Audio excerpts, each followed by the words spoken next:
Hey guys, and welcome back to another Conan Exiles video. Today we are building the Corrupted Cathedral on the western side of the Isle of Siptar.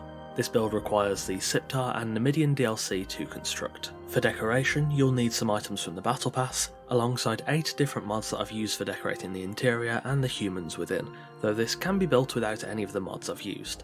So, without further ado, let's get started. The aim with this build was to create a very traditional style Gothic cathedral, something which I've attempted once or twice before to varying degrees of success. For this build I relied upon a few inspiration images to guide my efforts, which helped greatly with designing the front face of the cathedral. I also made an attempt to add flying buttresses to the design, something which is very typical of Gothic architecture, though they're not something I have really attempted that much before. The construction of this build took quite a while, clocking in at just over an hour in total, so this video will indeed be a speed build. However, at the end I'll be including a cinematic fly-through of the finished build, alongside some lore I came up with for this design, so stick around until the end for that, or of course you can just skip straight forward to the finished product at any point. In terms of how successful this build was, I think it worked well for what I was aiming for. The front-facing design of the cathedral is definitely my favourite part. It's a very typical front design of a Gothic cathedral, and I think it captures the essence of my inspiration images pretty well. I do think the sides are a little bit weak, though that's probably due to my aversion for tall, flat walls. The buttresses running up the sides do help to break that up, though I'd say that, in retrospect, maybe the buttresses should have been about an extra tile away from the build to make them serve as a more traditional flying buttress. They are still technically flying buttresses, I guess, however having them propped right up against the build doesn't feel 100% right to me, but that's more in retrospect. I didn't exactly feel that way at the time. I definitely would have liked to have some more steeper roofing with a spire of some sort too, however that is pretty hard to achieve within Conan's building system. Gothic is unfortunately one of those styles that is made harder by trying to replicate it within this system, and honestly sometimes it is near impossible to get an exact recreation, but I'd say I still did a fairly good job with this build. I definitely want to give the concept of a Gothic cathedral another go in the future, perhaps in a more ornate and functional style. Generally speaking, I find Gothic somewhat hard to build, and I find that the material selection choices for Gothic are fairly limited. However, with the arcane pieces added in the Age of Sorcery, I think that maybe a reinforced stone cathedral could work nice. So I think that's about all I have to say for the construction phase of this build. So with that, I will leave you with the rest of the construction. Don't forget, I'll be back in the furnishing phase to talk through the lore behind this build and explain the story of the kind of weird stuff you'll see going on inside the Corrupted Cathedral. If you're enjoying the video and you haven't already, do go ahead and drop a like, and don't forget you can get my first book, The Village in the Witch Eye, free through the link in the description. With that being said, enjoy the rest of the build, and I'll see you in the furnishing phase.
The Corrupted Cathedral is an ancient, abandoned church that appears to have been used by an even more ancient civilization. It's unknown what god was previously worshipped here, but it's surely long now forgotten.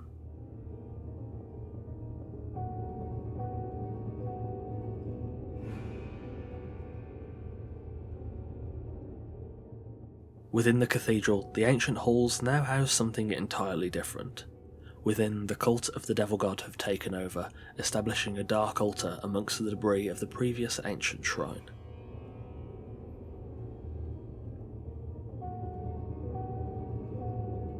Here they offer sacrifices of strange hearts in an attempt to bring forth Gotana Thoa, spawn of Cthulhu himself. Through blood sacrifice, the cult of the devil god attempts to free Gotana Thoa from the fortress at Yadith Go, unleashing its vile wrath upon all non-worshippers. By freeing it, they believe they will be spared by Gotana Thoa, and perhaps even be granted their own godhood, to roam freely upon the scorched cosmos. It appears their efforts at freeing the beast are indeed coming to fruition, and perhaps they will eventually break open the fortress. However, you do have to wonder, would Gotana Thoa actually spare them, or would he see them as simply another set of victims? Thanks for watching. I've been working on this build in short bursts over the past week or two to try and keep my ideas fresh for the lore and the internal design, and I think it worked out actually pretty good. As I mentioned earlier, I definitely do want to revisit this idea again in the future and create a functional cathedral, but for a fairly spur-of-the-moment decision like this build, I think the Corrupted Cathedral turned out pretty well. If you enjoy my content, all the links to my Twitch, Twitter, Discord, Patreon, Host Havoc affiliate page, NordVPN discount and NordPass discount are available in the description below. However, of course, you can simply just leave a like, a comment or subscribe. Any of those are very greatly appreciated. Patrons get a bunch of nice benefits, including sneak peeks of videos, your name in every video, custom made wallpapers in 1080p and 4K resolutions, full-size build blueprints, Discord roles and more. That being said, a massive thanks to all of our esteemed coffee cultists on screen now for continuing to support the channel over on Patreon. Again, thanks for watching, take care, and I'll see you soon.